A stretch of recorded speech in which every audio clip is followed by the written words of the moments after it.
कृष्णाय वासुदेवाय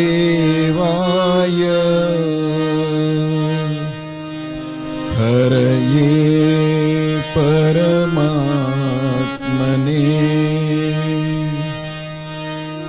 प्रणतः क्लेशनाशाय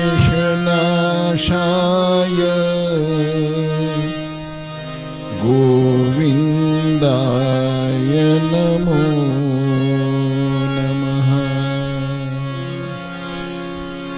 नमस्ते भगवान् व्यास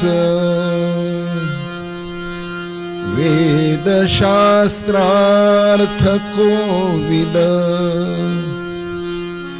ब्रह्म विष्णु महेशानां मूर्ते सत्यवती सुत शुकरूप प्रबोधज्ञ सर्वशास्त्र विशारद एतत् कथा प्रकाशेन मदज्ञानं विनाशय चिन्ता संतानहन्तारो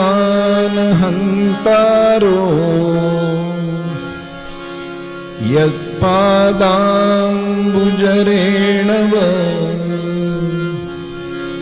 स्वीयानां तान् निजाचार्यान् प्रणमामि पुनः पुनः। नारायणं नमस्कृत्य नरं चैव नरोत्तमं देवीं सरस्वतीं व्यासं ततो जयमुदीरये। रत्नाकराधौतपदां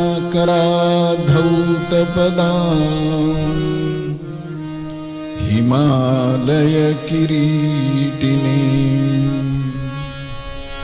ब्रह्मराजर्षिरत्नाढ्यां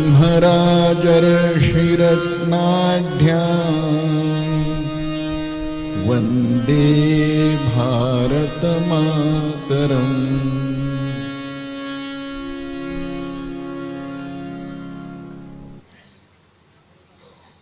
परम कृपाळू सद्गुरुदेव माँ भारती, भगवान श्री द्वारकाधीश, श्री सिद्धेश्वर भगवान आणि आपणा सर्वांच्या अंतःकरणामध्ये चैतन्य रूपानं वसत असलेल्या परमेश्वराला साष्टांग प्रणिपात करून श्रीमद भागवत कथेच्या आजच्या रसपानाला आपण सुरुवात करतो आहोत। अपरा एकादशीच्या आपल्या सगळ्यांना खूप शुभेच्छा। उपवास केला नसेल तरी उपवास करायला पाहिजे होता असं मनातल्या मनात 11 वेळा म्हटलं की उपवास झाला।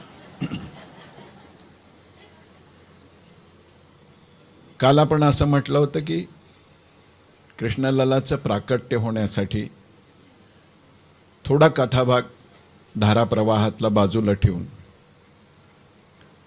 आपण पहिल्यांदा जन्मोत्सव करू, म्हणजे प्रकट उत्सव करू।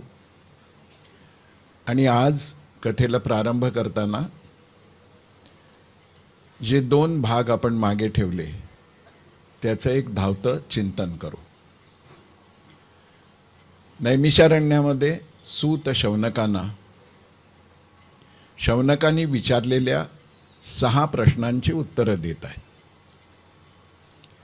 आणि ही उत्तरं स्वतःच्या मनाने देत नाही आहेत। श्रीमद भागवत कथेमध्ये अत्यंत वैशिष्ट्यपूर्ण रचना अशी आहे की एखादा प्रश्न प्रश्नकर्त्यांनी विचारला तर उत्तर देणारा हाच प्रश्न पूर्वी एकदा अमक्याने तमक्याला विचारला होता। अशा त्या उत्तराची सुरुवात करतो. पहिल्यांदा वाटायचं असं की असं कशासाठी. त्याचे दोन हेतू आहे. एक, आपलं उत्तर परंपरेला धरून आहे हे स्थापित व्हावं, आणि दुसरं म्हणजे बऱ्याच वेळा प्रश्नकर्त्याच्या प्रश्नामध्ये एक सूक्ष्म अशी भावना डोकावत असते की असा प्रश्न विचारणारा जगातला पहिला विद्वान मीच आहे. तर प्रश्नकर्त्याच्या मनामध्ये अंकुर रूपाने सुद्धा असा अहंकार राहू नये म्हणूनही हा दाखला दिला जातो. आणि दुसरं, मी एका वैचारिक परंपरेचा आधार घेत उत्तर देतो आहे, त्यामुळं ते शास्त्र मान्य आहे, पंडित मान्य आहे आणि परंपरा मान्य आहे. त्यामुळं शौनकादी ऋषींनी विचारलेल्या प्रश्नाची उत्तरं सूतजी जुने दाखले देत देत ती सगळी कथा प्रवाहित करतात. या धारा प्रवाहातच हरिद्वारच्या आश्रमामध्ये मैत्रेयी आणि विदुर काका यांच्या संवादाचा जसा संदर्भ येतो तसंच श्री शुकदेव आणि राजा परीक्षित यांच्यामधल्याही संवादाचा भाग येतो. मरणासन्न व्यक्तीने कोणतं साधन करावं हा केंद्रभूत प्रश्न आहे. तो शौनकांनी विचारलाय, तो परीक्षितांनी विचारलाय आणि विदुर काकांनीही विचारलाय. अशी वारंवारिता या प्रश्नाची येण्याचं कारणच असं की जीवाच्या हे लक्षात यावं की आपण मरणासन्न नसलो तरी मरणाभिमुख आहोत. म्हणजे आपण मरणार आहोत, 7 दिवसांनी मरणार आहोत, 8 दिवसांनी मरणार आहोत, 7 वर्षांनी मरणार आहोत, 70 वर्षांनी मरणार आहोत. पण आपली यात्रा मृत्यूकडे निघाली आहे. त्यामुळं लौकिक जीवन जगत असताना जी साधनं आपण जमवली तेवढ्याने आपलं इहलोकीचं जीवन सुखकारी होईल. पण मरणोत्तर ज्या एका परम शांती आणि परम पदाची प्राप्ती आपल्याला व्हावी असं वाटतं, त्यासाठी काही शाश्वत ज्ञानाची शिदोरी पाथेय जीवाच्या सोबत असलं पाहिजे. आणि त्यामुळं हा प्रश्न श्रीमद भागवतामध्ये मध्यवर्ती प्रश्न समजला गेला आहे. काय करावं मरणासन्न व्यक्तीने, म्हणजेच आपण सगळ्यांनी अखंडपणाने, अविरत, निरपेक्षपणे आणि अखंडपणे, अहैतुकी प्रतिहता भगवंताचं स्मरण केलं पाहिजे, भगवंताच्या अनुसंधानामध्ये राहिलं पाहिजे. विज्ञान जसं विकसित व्हायला लागलेलं आहे तसं या सिद्धांताला बळकाटी येते. नामस्मरणाने काय होतं तर वेगवेगळ्या पद्धतीने उपासना करणाऱ्या, विशेषतः योगमार्ग, हठयोग, ज्ञानमार्ग, हळूहळू त्यांना असं वाटायला लागतं की नामस्मरणामध्ये भाबडेपणापलीकडे काही नाही. भाव शुद्ध आहे असा प्रश्न मनात येणाऱ्यांचाही भाव शुद्ध आहे. तसं त्यांना वाटणंही फार अनुचित नाही, कारण ज्ञानमार्गाचा विकास होत होता हळूहळू तो माणूस शुष्क होण्याची शक्यता असते. पूजेत काय अर्थ आहे, फुलं वाहण्यात काय अर्थ आहे, यात्रेत काय अर्थ आहे, असे प्रश्न त्याच्या मनामध्ये येऊ शकतात. पण आता विज्ञान आणि विशेषतः मानसशास्त्र जसं जसं विकसित व्हायला लागलं आहे आणि मानसशास्त्राची जोड पहिल्यांदा या 25-30 वर्षामध्ये वैद्यकशास्त्राला प्राप्त झाली. आणि वैद्यकशास्त्रसुद्धा जीवनामधल्या पार्थिव शारीर व्याधी या केवळ शरीराच्या पातळीवरती आहेत असं कालपर्यंत जे मानत होतं, आता असं म्हणायला लागलेलं आहे की व्याधी शरीरातून प्रकट होतात पण व्याधींचा उगम मात्र मनात होतो. आणि म्हणून आधुनिक वैद्यकशास्त्र, modern medical science, psychosomatic disorder असा एक टर्म वापरायला लागला. आणि ते असं म्हणतात की डोकं दुखतंय तर डोकं दुखण्याची गोळी देऊन थांबणार नाही, सर्दी झाली आहे तर सर्दीचं औषध देऊन चालणार नाही, तर एक होलिस्टिक अप्रोच घेतला पाहिजे, समन्वित, सम्यक असा उपचार झाला पाहिजे. आणि मग लक्षात असं यायला लागलं की हे सगळं मनात पहिल्यांदा निर्माण होतं आणि मग त्याचा परिणाम शरीरावर दिसतो. डोकं दुखलं की बाम लाव, हा चित्त भरकटवण्याचा विषय आहे. त्या बाममध्ये असं काही नाही ज्यामुळे डोकेदुखी थांबेल, पण ते चुरचुरतं ना, तिकडे लक्ष गेलं की दुखणं कमी होतं. कित्येक प्रापंचिकांच्या जीवनात आपला प्रपंच सफल होतोय याचं एकच लक्षण की त्यांच्या बेडरूममधून परफ्यूम बाजूला होतं आणि अमृतांजन येतं. म्हणजे समजायचं की ह्यांचा प्रपंच आता सेटल झालाय. मनात व्याधी आहे आणि मनातली व्याधी दूर कशी करायची, तर मन प्रसन्न केलं पाहिजे. मन कशाने प्रसन्न होईल, तर मन आणि मनासह इंद्रियांचं लालन पालन केल्याने ती प्रसन्नता लाभेल अशा भ्रमात सामान्यतः जीव असतो. ज्याला एका व्यापक अर्थाने आपण मन म्हणतोय, नुसतं मन नसतं ते. मन आहे, जाणीव आहे, चित्त आहे, बुद्धी आहे, क्वचित प्रसंगी अहंकार पण आहे. म्हणजे अंतःकरण चतुष्टयासह ज्यामुळं आपल्या वृत्ती प्रवृत्तीचं संचालन होतं, त्या सगळ्यांना खुश कसं करायचं, तर इंद्रियांच्या मागण्या पूर्ण करायच्या. भ्रम आहे.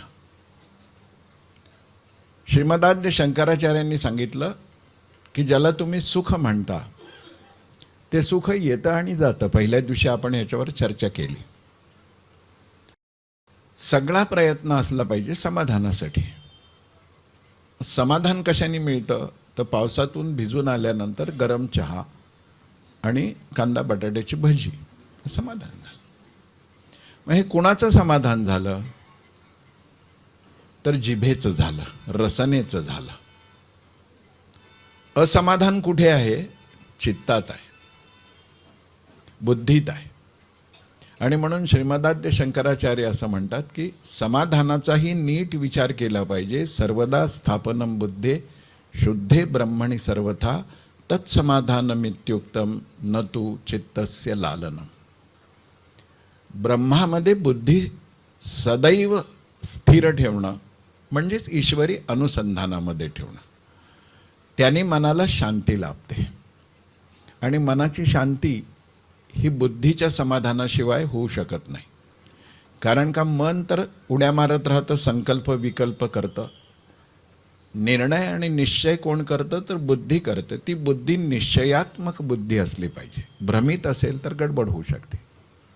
एक सामान्य बुद्धी आहे, एक स्थिरावलेली निश्चयात्मक बुद्धी आहे, एक प्रज्ञा आहे आणि एक ऋतंभरा प्रज्ञा आहे. म्हणून सामान्य बुद्धीपासून ऋतंभरा प्रज्ञेपर्यंतचा प्रवास म्हणजे साधन मार्ग आहे.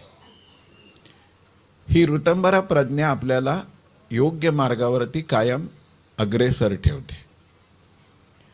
आणि याच्यासाठी नाम हे कलियुगामध्ये सगळ्यात सोपं साधन आहे. नाम करण्यासाठी कुठला निर्बंध नाही आहे. अंघोळ झाली पाहिजे, अमक्या पद्धतीने बसलं पाहिजे, अमक्या दिशेकडे तोंड असलं पाहिजे, माळ असली पाहिजे हातात. नामस्मरणासाठी या कसल्याही निर्बंधाची आवश्यकता नाही. मंत्र जपासाठी आहे. कारण का मंत्र हे तीव्रतर शक्तीने भरलेले असल्यामुळं परिपूर्ण शुचितेशिवाय मंत्र म्हणू नये. म्हणून गायत्री मंत्राची एक दिवसभर वाजत राहणारी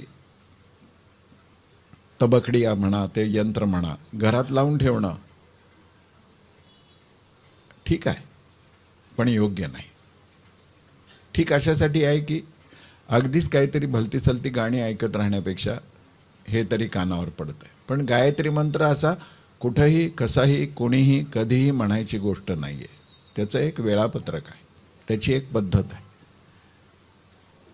सर्व जाती वर्णाच्या स्त्री पुरुषांना गायत्री मंत्र म्हणायची अनुमती आहे, पण गायत्री मंत्र म्हणण्याचा किमान अधिकार आहे तो पहिला शुचितेचा, अंतर्बाह्य शुचितेचा. तसा असेल तर तो म्हणावा. दुसरं, आपण ऐकून आणि मनाने वाचून गायत्री मंत्र म्हणायला लागलो तर तो फलित होत नाही. खूप गैरसमज आहेत, पण त्याच्यामध्ये आत्ता जायला नको. आपल्याला गोकुळ वृंदावनातल्या लीलांचा आनंद घ्यायचा आहे. पण हे माहिती नसेल तर घोटाळा काय होतो की गायत्री मंत्र ही काय केवळ एका विशिष्ट जातीची मक्तेदारी आहे का? तर नाही आहे. ज्याला स्वरज्ञान आहे आणि अक्षरांच्या स्पंदनांचा परिणाम काय होतो याची जाणीव आहे, त्यांनी त्या पद्धतीनं गायत्री करायला हरकत नाही. गायत्रीचे शरीरावर होणारे काही परिणाम आहेत, काही सकारात्मक आहेत, काही नकारात्मक आहेत. आणि म्हणून ज्या स्त्रीचा प्रपंच अजून पूर्ण नाही झालेला तोपर्यंत तिने गायत्री मंत्र सावधपणे म्हणावा असं म्हटलंय. आणि गायत्रीच्या समकक्ष खूप मंत्र आहेत, परिणाम गायत्री इतकाच देणारे ते म्हणावेत. मग धारणा काय बनली की बायकांनी गायत्री मंत्र म्हणू नये असं नाही आहे. गार्गी मैत्री गायत्री मंत्र म्हणत होते की नव्हत्या? म्हणत होत्या. गायत्री मंत्राचं पुरस्चरण करणारे कितीतरी स्त्रीवर्गातले श्रेष्ठ दिव्यात्मे आपल्याला माहिती आहेत. वेदांपासून आपण त्यांची नावं ऐकतो. पण माझा प्रपंच चालू आहे, माझा शरीर धर्म अजून पूर्ण नाही, तोपर्यंत गायत्री म्हणणं तर काही गोंधळ होऊ शकतो. कारण का गायत्रीमध्ये शरीराचं तापमान वाढवण्याची एक सहज प्रवृत्ती आहे. त्यामुळं कोणत्या वयातल्या, कोणत्या स्थितीतल्या, कोणत्या अवस्थेतल्या, कोणत्या महिलेने कधी गायत्री करावं याचं एक शास्त्र आहे. जसं गुरुचरित्र महिलांनी वाचावं की वाचू नये, तर जे भगवंतांनी निर्माण केलंय ते स्त्री पुरुष भेद डोळ्यासमोर ठेवून केलेलं नाही. पण मी लास्ट इयरचं पुस्तक फर्स्ट इयरमध्ये वाचायला घेणं हे जसं थोडंसं वेडेपणाचं होईल तसा तो विषय. नामाबाबतीत मात्र असं नाही. कारण का नाम स्वतःमध्ये गंगा आहे. त्यामुळं शरीराची शुद्धी अशुद्धी, आसनाची शुद्धी अशुद्धी, आसन सिद्धी वेगळी गोष्ट आहे, शुद्धीबद्दल बोलतोय. त्याचा विचार नाम घेताना काही करू नये. एक तर नामामध्ये कटकट काही नाही आहे, ते अमृतापेक्षा गोड आहे. त्यामुळं ते म्हणावं, घ्यावं, सतत घ्यावं. सानुष्ठान ससंकल्प केलं तर मग त्याचं एक आसन आहे, वेळ आहे, पद्धती आहे, संख्या पण आहे. 11 माळा रोज मला श्रीराम जयराम करायचं आहे, करावं तो. पण दिवसभर काहीही करताना श्रीराम श्रीराम म्हणायला काहीच हरकत नाही. कारण का नाम स्वतःमध्येच एक पवित्र तीर्थ असल्यामुळं शरीर मन, बुद्धी, चित्त याला ते सुसनात करतच. त्यामुळं नाम सर्वांसाठी आहे, सर्वकालिक आहे, सर्वत्र आहे, सर्व वेळी आहे. आणि संतांनी तर त्याच्यामध्ये इतकी सहूलियत दिली आहे, येईल तैसा बोल रामकृष्ण हरी, येईल तैसा बोल. पण याचा अर्थ रामच्या ऐवजी मरा असं म्हणायची परवानगी नाही आहे. येईल तैसा बोल म्हणजे तू म्हणायला सुरुवात कर, म्हणता म्हणता म्हणशील. आणि मग नाम घेता घेता नाम मुद्रा चित्तावरती उमटणं, याचा अर्थ असा होतो की नामासारखे आपण होणं. हे नाम जीवनामध्ये परिवर्तन आणतं. कोणत्याही भावनेने नाम घेतलं तर त्याचा सकारात्मक परिणाम होतो. क्रोधात, भयात, द्वेषात, कामात. लालसेने घ्या, भयाने घ्या, चेष्टा करण्यासाठी घ्या, टिंगलटवाळी करण्यासाठी घ्या, कसंही घ्या, हळूहळू नाम आपल्याला रस्त्यावर आणतं आणि नाम दृढ होतं आणि पुढची पायरी आपोआप घडते, जी ज्ञानयोगानी होते, जी हठयोगानी होते, जी शुद्ध अष्टांग योगानी होते, जी आणखीन कोणत्याही चिंतनानी होते, ती नामाने घडते. म्हणजे राम राम म्हणतो आहे मी, तर रामाचा अर्थ काय आहे? जो सर्वांना रमवतो तो राम, तर मला तसं व्हायचं आहे. कृष्ण ह्याचा अर्थ काय आहे? तर जो सगळ्यांना आकृष्ट करून घेतो, तो कुणाचा द्वेष करत नाही आणि त्याचाही कोणी द्वेष करत नाही, त्या तत्वाला कृष्ण म्हणतात. तर मला तसं व्हायचं आहे. यस्मान्नो द्विजते लोको, तसं व्हायचं आहे मला. माझ्याकडे लोक आकृष्ट व्हावेत आणि मी लोकांच्या जवळ प्रेमाने जावं. खूप जणांना असं वाटतं की आपण वेगळे आहोत हे दाखवण्यासाठी लोकांपासून थोडंसं अलिप्तच राहायला पाहिजे. त्याच्या आयुष्याचं कल्याण काही होणार नाही. कारण उपनिषद असं सांगतात, एकांताने आत्मोन्नती होते, पण जीवनाचा हेतू परिपूर्ण रीतीनं सिद्ध होत नाही, साध्य होत नाही.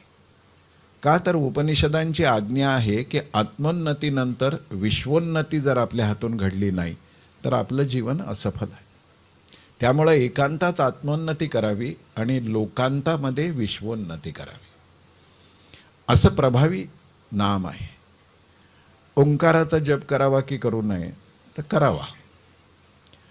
पण जर मनात असं येत असेल की अजून आपल्या देहाची अपूर्णता आहे, तर त्यांनी ओमच्या ऐवजी राम या नावाचा जप करावा. कारण का ओमची जी स्पंदनं आहेत ती सगळी जशीच्या तशी राम असं म्हणण्याने आहे. त्यामुळं परिणाम तोच होतो, कुठल्याही निर्बंधाशिवाय.